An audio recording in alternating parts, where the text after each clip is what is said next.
Hello' guys welcome to our YouTube channel. আশা কৰোঁ চবেই ভালে আছে। বন্ধু বান্ধৱীসকল, আজি IOCL ৰিক্ৰুটমেণ্ট মানে ইণ্ডিয়ান অইল এণ্ড কৰ্প'ৰেশ্যন লিমিটেডত ওলোৱা কিছুমান পদৰ বিষয়ে আমি আলোচনা কৰিম। ইয়াত আপোনালোকে চাব পাৰিছে ইণ্ডিয়ান অইল কৰ্প'ৰেশ্যন লিমিটেড 1535টা টেকনিচিয়ান ভেকেঞ্চি ওলাইছে, এপ্ৰেণ্টাইজ ভেকেঞ্চি ওলাইছে। তো কি পদ ওলাইছে, এডুকেশ্যন কোৱালিফিকেশ্যন কিমান বিচাৰিছে আৰু আপোনালোকৰ দৰমহা কিমান হ'ব, গোটেই বিষয়ে আলোচনা কৰিম। তো যদি আপোনালোকে আমাৰ চেনেলটোত নতুন আহিছে তেনেহ'লে চেনেলটো ছাবস্ক্ৰাইব কৰিব আৰু ভিডিঅ'টো ভাল পালে লাইক কৰিব আৰু লগৰ বন্ধু বান্ধৱীসকলৰ লগত শ্বেয়াৰ কৰিব। কাৰণ আমাৰ এই ইউটিউব চেনেলখনত আপোনালোকে সকলো ধৰণৰ গভৰ্ণমেণ্ট জব ৰিলেটেড নিউজ সকলো আগতে পাই যাব। সেইকাৰণে চেনেলটো প্লিজ ছাবস্ক্ৰাইব কৰিব। তো আহক আজিৰ ভিডিঅ'টো ষ্টাৰ্ট কৰোঁ।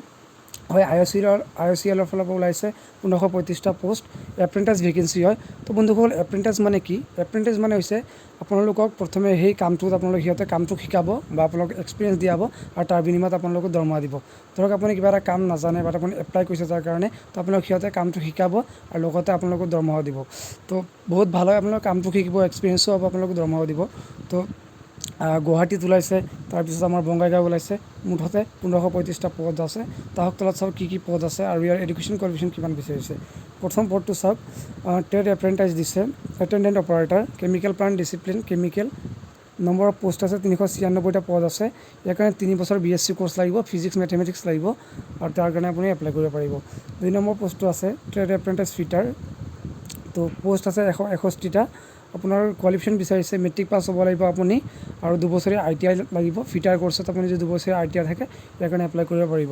3 নম্বৰ পদটো দি আছে চাওক, trade apprentice discipline boiler discipline mechanical.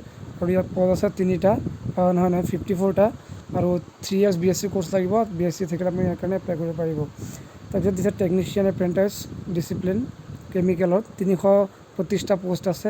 3 years diploma chemical ইঞ্জিনিয়াৰিঙত লাগিব, নহ'লে ৰিফাইনেৰীত আপোনালোকে 3 years ডিপ্ল'মা থাকিলে এপ্লাই কৰিব পাৰিব। 5 নম্বৰ পদটো আছে টেকনিচিয়ান এপ্ৰেণ্টাইজ ডিচিপ্লিন মেকানিকেল, পোষ্ট আছে 163টা। 3 year ডিপ্ল'মা লাগিব মেকানিকেল ইঞ্জিনিয়াৰিঙত। আৰু 6 নম্বৰটো আছে চাওক, এপ্ৰেণ্টাইজ ডিচিপ্লিন ইলেক্ট্ৰিকেল, পোষ্ট আছে 198টা। 3 years ডিপ্ল'মা কোৰ্চ লাগিব আপোনাৰ ইলেক্ট্ৰিকেল ইঞ্জিনিয়াৰিঙত। 7 নম্বৰটো আছে আপোনাৰ ইনষ্ট্ৰুমেণ্টেশ্যনছ এপ্ৰেণ্টাইজ, তো 3 years ডিপ্ল'মা লাগিব ইনষ্ট্ৰুমেণ্টেশ্যন ছায়েন্সত। 8 নম্বৰটো আছে ছেক্ৰেটেৰিয়েল এছিষ্টেণ্ট, পোষ্ট আছে 40টা। আপুনি 3 years BA BSc BCom যিকোনো এটা তাৰ পৰা আপোনালোকৰ ডিগ্ৰী পাছ থাকিলেই ইয়াৰ কাৰণে এপ্লাই কৰিব পাৰিব। 9 নম্বৰত আছে ট্ৰেড এপ্ৰেণ্টাইজ একাউণ্টেণ্টৰ, পোষ্ট আছে 45টা। এডুকেশ্যন কোৱালিফিকেশ্যন বিচাৰিছে 3 বছৰীয়া BCom থাকিব লাগিব। 9 নম্বৰটো চাওক, trade apprentice data entry operator, education qualification বিচাৰিছে আপুনি হায়াৰ ছেকেণ্ডেৰী পাছ হ'লে ইয়াৰ কাৰণে এপ্লাই কৰিব পাৰিব। আৰু যদি আপুনি যিকোনো ষ্ট্ৰীমত হায়াৰ ছেকেণ্ডেৰী পাছ থাকে ইয়াৰ কাৰণে আপুনি এপ্লাই কৰিব পাৰিব। 11টো আছে trade apprentice data entry operator skill certificate holders, class 12 pass হ'ব লাগিব আৰু স্কিল চাৰ্টিফিকেট থাকিব লাগিব আপুনি ডাটা এণ্ট্ৰি অপাৰেটৰ। আপুনি যদি ডাটা এণ্ট্ৰি অপাৰেটৰ যদি শিকিছে তেতিয়াহ'লে আপুনি যিটো চাৰ্টিফিকেট আছে সেইটো থাকিলে ইয়াৰ কাৰণে এপ্লাই কৰিব পাৰিব। তো টোটেল অসমত ভেকেঞ্চি কিমান আছে চাওক, গুৱাহাটীত আছে 130টা, ডিগবৈত আছে 130টা আৰু বঙাইগাঁৱত আছে 130টা। টোটেল আমাৰ অসমত মিলাই পোষ্ট কিমানটা আছে চাওক, মিনিমাম আমাৰ অসমত 400টা পোষ্ট আছে। এজ লিমিট কিমান বিচাৰিছে, 18 বছৰ হ'ব লাগিব, 18 পৰা 24 বছৰ হ'ব লাগিব। আৰু জেনেৰেল EWS কেণ্ডিডেটৰ কাৰণে 18 পৰা 24 বছৰ হ'ব লাগিব। আৰু এজ ৰিলেক্সেশ্যন আছে আপোনাৰ SC ST 5 বছৰ, OBC 3 বছৰ আৰু PWD 10 বছৰ এজ ৰিলেক্সেশ্যন আছে। তো ইয়াত দিয়া আছে চাওক কেনেকৈ আপুনি এপ্লাই কৰিব। মই ইয়াৰ এপ্লাই লিংকটো মোৰ ডিছক্ৰিপশ্যনৰ বক্সত দি দিম, তাত গৈ আপোনালোকে এপ্লাই কৰি ল'ব। প্ৰথমে ৰেজিষ্ট্ৰেশ্যন কৰিব, পিছত অনলাইন ফৰ্ম ফিল আপ কৰি আপোনালোকে ইয়াৰ কাৰণে এপ্লাই কৰিব পাৰে।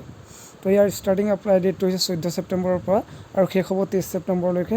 তাৰপিছত ইয়াৰ যিটো ৰিটাৰ্ণ এক্সাম হ'ব 21 নৱেম্বৰ হ'ব আৰু ইয়াৰ ডকুমেণ্ট ভেৰিফিকেশ্যন 28 নৱেম্বৰ আছে।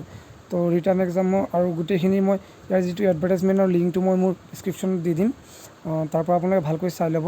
যদি আপোনালোকৰ এনেকুৱা কোৱালিফিকেশ্যন আছে আপোনালোকে এপ্লাই কৰি লওক। আপোনালোকৰ এক্সামত কি আহিব গোটেইখিনি আপোনালোকে ভালকৈ চাই ল'ব। তো আজিৰ ভিডিঅ'টো ইমানটোৱে আছিল বন্ধুসকল। ভিডিঅ'টো চোৱাৰ কাৰণে ধন্যবাদ। আশা কৰোঁ ভিডিঅ'টো আপোনালোকক ভাল লাগিছে।